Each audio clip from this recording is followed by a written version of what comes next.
ప్రేక్షకులకి నమస్కారం. గోపురానికి స్వాగతం.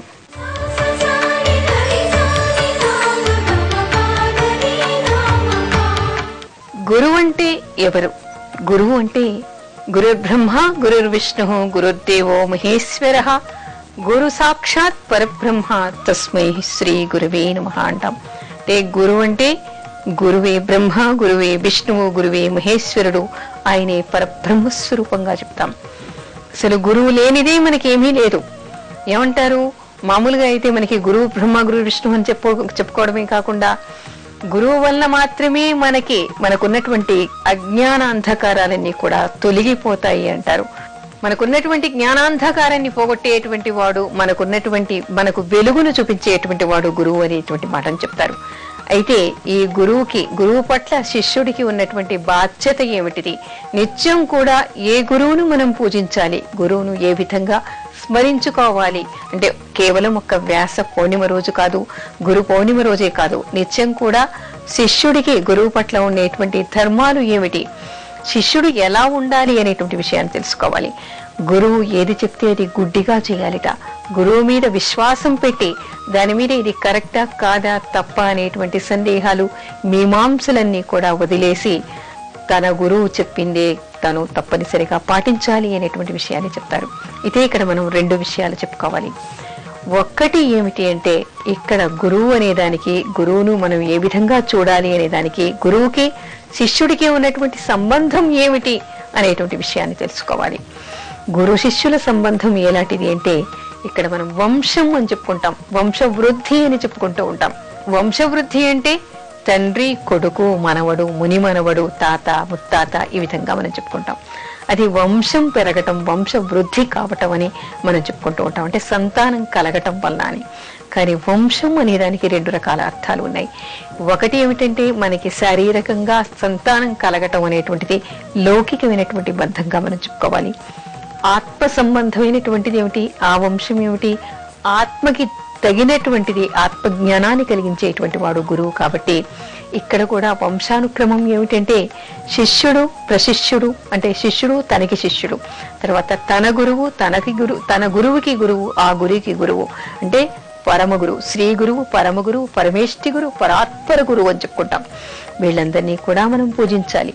అయితే ఇక్కడ శిష్యుడి ధర్మాలు ఏమిటి? గురువు దగ్గర నుంచి మనకి వచ్చేటేమిటి అంటే మనకి మార్గదర్శకంగా ఉండేటువంటి వాడు గురువు, మనకి జ్ఞానాన్ని అందించేటువంటి వాడు గురువు. అందుకని గురువు పట్ల మనకు ఉండేటువంటి బాధ్యత ఏమిటి అంటే మామూలుగా సంతానానికి ఏమిటి, వంశంలో తండ్రికి ఉన్నటువంటి జబ్బులతో పాటు తల్లిదండ్రుల ఆస్తులు అంటే తాత ముత్తల ఆస్తులందరికీ కూడా వీడు బాధ్యుడవుతాడు, వారసుడవుతాడు. కానీ ఆధ్యాత్మిక గురువు దగ్గర ఉండేటువంటి శిష్యుడికి అతని ఆధ్యాత్మికత అంతా వస్తుంది, జ్ఞానం వస్తుంది, పరబ్రహ్మస్వరూపాన్ని వీక్షించగలుగుతాడు. కానీ లౌకికమైనటువంటి ఆస్తిపాస్తుల పట్ల ఎలాంటి అధికారం కూడా ఈ శిష్యుడికి ఉండదు. కానీ ఒక కొడుకుకి ఏ విధమైనటువంటి బాధ్యతలు తన తల్లిదండ్రుల పట్ల ఉంటాయో ఆ విధమైనటువంటి బాధ్యతలు శిష్యుడికి గురువు పట్ల ఉంటాయి. గురువు మరణించిన తర్వాత ఉత్తర క్రియలు చేయటానికి, ఆ తర్వాత ఒకవేళ సంతానం ఉన్నప్పటికీ కూడా, ఉత్తర క్రియలు చేయకుండా ఉన్నప్పటికీ కూడా, ఎక్కడైనా పుణ్యతీర్థాలకి వెళ్ళినప్పుడు తప్పనిసరిగా మోక్ష గురువుకి పిండ ప్రదానం చెయ్యాలి అని చెప్తారు. అంటే తన తల్లిదండ్రులకి, తాత ముత్తలకి ఏ విధంగా పిండ ప్రదానాలు, తర్పణాలు వదులుతారో, పుణ్యనదీ తీరాలకి, పుణ్యక్షేత్రాలకి, పుష్కరాలు ఇలాంటివి వచ్చినప్పుడు తప్పనిసరిగా తన మోక్ష గురువుకి కూడా శిష్యుడు అదే విధంగా పిండ ప్రదానాలు చేయటం, తర్పణాలు వదలటం చెయ్యాలి అంటారు. తప్పనిసరిగా గురుధ్యానాన్ని రోజు చెయ్యాలి అంటారు. ఇది ఒక విధంగా చెప్పుకునేది అయితే అంటే ఇది వంశానుక్రమం. అంటే వంశం రెండు విధాలుగా ఉంటుంది. ఈ వంశం చాలా ముఖ్యమైనటువంటిది, ఆధ్యాత్మికమైనటువంటిది, మోక్ష సాధనమైనటువంటిది. అందుకని తమ తల్లిదండ్రులు ఏ విధంగా మనం పూజిస్తామో అదే విధంగా గురువుని కూడా భావించాలి. గురువు పట్ల కూడా శిష్యుడికి అదే విధమైనటువంటి బాధ్యతలు ఉంటాయి అనేటువంటి విషయాన్ని తెలుసుకోవాలి. మన ఇంట్లో ఉన్నటువంటి మన తల్లిదండ్రులని మనం నిర్లక్ష్యం చేసి ఎలాంటి దాన ధర్మాలు ఎన్ని చేసినా కూడా నిష్ఫలం అనేటువంటి విషయాన్ని తెలుసుకోవాలి. అందుకని ప్రథమ గురువు అయినటువంటి మన తల్లికి ఈ రోజు ముఖ్యంగా గురు పౌర్ణిమ రోజు తప్పనిసరిగా పాదాభివందనం చేయాలి. ఆవిడని సంతృప్తిపరచాలి, ఆవిడ్ని సంతోషపెట్టాలి, తల్లిదండ్రుల్ని సంతోషపెట్టాలి. ఆ తర్వాత మనకి విద్యను నేర్పించినటువంటి గురువులందరినీ కూడా గౌరవించడం మనం నేర్చుకోవాలి. కాలేజీల్లో విద్యను నేర్పిస్తారు, బయటికి వచ్చి మనం వాళ్ళని విమర్శిస్తూ ఉంటాం, వాళ్ళ గురించి ఎద్దేవా చేస్తూ ఉంటాం. అలాంటి కుసంస్కారాన్ని మనం వదిలేయాలి. మనకి ఎవరెవరు గురువులు ఉన్నారు, అసలు మనం లేచినప్పటి నుంచి, పుట్టినప్పటి నుంచి మొదలు తల్లిదండ్రులు, ఆ తర్వాత విద్య నేర్పించేటువంటి వాళ్ళు, మనకి ఎన్నో విధాల మార్గదర్శకం చేసేటువంటి వాళ్ళు, మనకి ఎన్నో సంశయాల్ని తీర్చేటువంటి వాళ్ళు, ఆ తర్వాత ఆధ్యాత్మిక గురువులు, మోక్ష గురువులు, ఆ తర్వాత పరబ్రహ్మస్వరూపిణి అయినటువంటి అమ్మవారు. ఇలా గురు పరంపరంతా మనకి ఉంది. ఏం చెప్తారంటే, నారాయణ సమారంభం వ్యాస శంకర మధ్యమాం అస్మదాచార్య గురు పర్యంతం వందే గురు పరంపరాం అంటారు. అంటే ఏమిటి? నారాయణుణ్ణి మొదలుకొని వ్యాస శంకరులని మొదలుకొని, అంటే వ్యాసుడు, ఆదిశంకరుల వారు, ఆ తర్వాత మనకున్నటువంటి గురు పరంపరలో ఉన్నటువంటి గురువులందరూ అందరినీ కూడా ఈ రోజు మనం స్మరించుకోవాలి. ప్రథమ గురువుల్ని ఎవరు కూడా మరచిపోకూడదు, వాళ్ళని పూజించడం నేర్చుకోవాలి. అప్పుడు మాత్రమే ఏ గురువును మనం పూజించినా కూడా దానివల్ల వాళ్ళ ఆశీర్వచనాన్ని మనం సఫలీకృతం చేసుకోగలుగుతాం.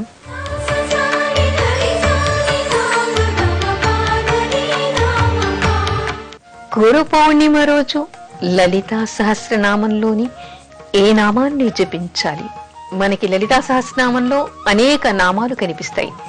దానిలో ఎన్నో అర్థాలు. ఇది రహస్య నామార్చన అంటారు. అంటే రహస్యం అంటే రహస్యంగా నోట్లోనే చదువుకోవాలి అనేటువంటి అర్థం కాదు. దీనిలో ఎన్నో అర్థాలు ఉన్నాయి. మనకి అర్థం కానటువంటి ఎన్నో విషయాలు ఉన్నాయి. లలితా సహస్రనామంలో ఏమిటంటే, మనం లౌకికమైనటువంటి లాభాల్ని పొందటానికి, ఆధ్యాత్మికమైనటువంటి విలువల్ని తెలుసుకోవడానికి, ఆత్మజ్ఞానాన్ని పొందటానికి, మోక్షాన్ని పొందటానికి, తాత్వికంగా, జ్యోతిష్యపరంగా, తాంత్రికంగా, యాంత్రికంగా, అసలు ఎన్ని కోణాల్లోనూ ఈ నామానికి మనం అర్థాల్ని చెప్పుకోవచ్చు. అయితే ఈ వ్యాస పౌర్ణిమ రోజు అమ్మవారిని ఏ విధంగా పూజించాలి?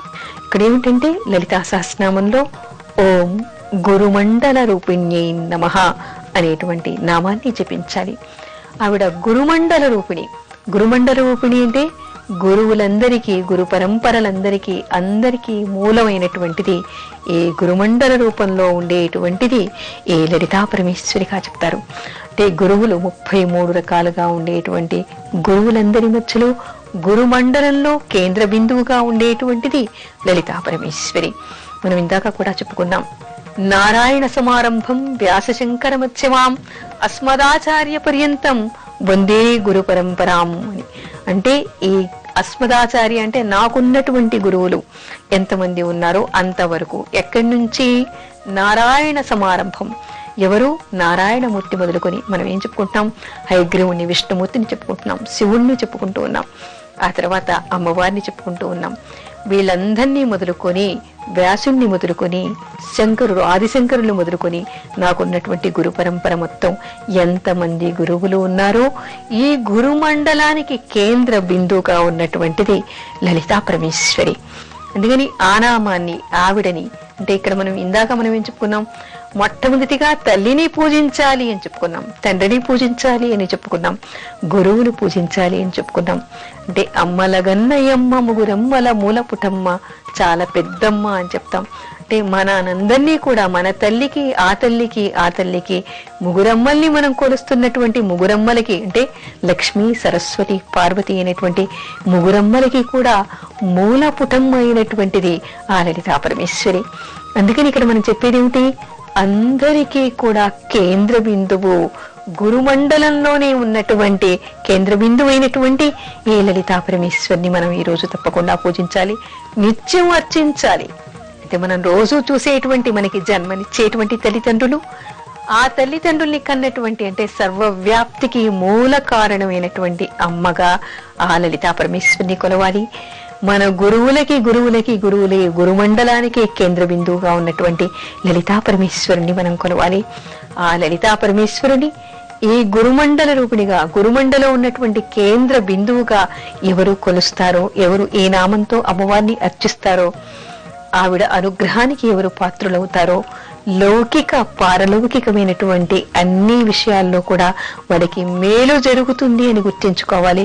ముఖ్యంగా అమ్మవారి అనుగ్రహం కలుగుతుందని, మోక్ష సాధన వీళ్ళకి జరుగుతుందని, అమ్మవారి సాయుధ్యాన్ని, లలితా పరమేశ్వరి సాయుధ్యాన్ని వీళ్ళు చేరుతారు అనేటువంటి విషయాన్ని తెలుసుకొని ఈ గురు పరంపరగా ఈ గురుమండల వాసిని అయినటువంటి గురుమండల మధ్యస్థంగా ఉండేటువంటి ఈ లలితా పరమేశ్వరిని ఈ గురు పౌర్ణిమ రోజు గురువుగా భావించి ఎవరు ధ్యానిస్తారో వాళ్ళకి అమ్మవారి అనుగ్రహం కలుగుతుంది అనేటువంటి విషయాన్ని తెలుసుకోవాలి. నిత్యం కూడా ఈ అమ్మవారిని ఈ గురుమండల మధ్యస్థంగా ఉండేటువంటి కేంద్ర బిందువుగా అమ్మవారిని అర్చించాలి. ఈ నామంతో ఓం గురుమండల రూపిణ్యై నమః అనేటువంటి నామంతో అర్చించటం వలన జ్ఞాన సిద్ధి కలుగుతుంది అనేటువంటి విషయాన్ని తెలుసుకోవాలి.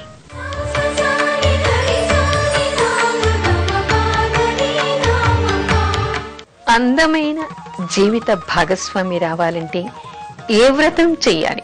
ఎవరైనా స్త్రీలైనా పురుషులైనా అంటే యువతి యువకులందరూ కూడా తమకి అందమైన జీవిత భాగస్వామి రావాలని కోరుకుంటారు, ముఖ్యంగా పెళ్లి సమయంలో. అయితే అలాంటి అందమైనటువంటి జీవిత భాగస్వామి రావాలంటే ఆషాఢ శుద్ధ పౌర్ణిమ రోజు కోకిలా వ్రతం చేయాలని మనకి ధార్మిక గ్రంథాలు చెప్తూ ఉన్నాయి. నిర్ణయ సింధులో కూడా చెప్పబడింది. అయితే ఈ కోకిలా వ్రతాన్ని ఏ విధంగా చేయాలి అంటే ఈ రోజు తప్పనిసరిగా పొద్దున్నుంచి కూడా అంటే ఈ ఆషాఢ శుద్ధ పౌర్ణిమ రోజు ఉదయం నుంచి ఉపవసించి నదీ స్నానం చేసి సాయంత్రం కూడా నదికి వెళ్లి నదీ తీరంలో తెలకపిండి అంటే నువ్వుల నుండి నూనె తీసిన తర్వాత మిగిలినటువంటి పిండి అన్నమాట. ఈ పిండితో కోకిలా విగ్రహాన్ని తయారు చేయాలిట, దానికి పూజ చేయాలిట, అమ్మవారిని అర్చించాలిట, ఆ తర్వాత నదిలో దీన్ని నిమజ్జనం చెయ్యాలిట. అలా చేయటం వల్ల అందమైన జీవిత భాగస్వామి వీళ్ళకి లభిస్తుంది అనేటువంటి విషయం మనకి కనిపిస్తుంది. కానీ నిజానికి తెరిచి చూసినప్పుడు దీనిలోని ఆంతర్యాలు వేరుగా కనిపిస్తాయి, దీనిలో ఉన్నటువంటి అంతరార్థాలు వేరుగా కనిపిస్తాయి. అసలు అందం అంటే ఏమిటి? శారీరకంగా రంగు బాగుండడమా, ముఖ కవళికలు బాగుండడమా, మనిషి రూపం బాగుండటమా? అసలు అందానికి నిర్వచనం ఏమిటి అనేటువంటి ఆంతర్యం, అంతర్లీనంగా ఉన్నటువంటి విషయాలు మనకి ఇక్కడ గోచరిస్తాయి. ఏమిటి అంటే అసలు కోకిలావ్రతం చేయటం ఏమిటి? అందం కోసం కోకిలావ్రతం ఎవరైనా చేస్తారా? ఏమిటి కోకిల ఎలా ఉంటుంది? కాకిలా నల్లగా ఉంటుంది. మరి అందమైన జీవిత భాగస్వామి రావాలంటే కోకిలను ఎందుకు పూజించాలి? నల్లగా ఉన్నటువంటి భాగస్వామి రావటమా? కాదు. ఇక్కడ ఉన్నటువంటి అంతరార్థం వేరు. కోకిల ఎంత బాగా పాడుతుంది, అందంగా పాడుతుంది.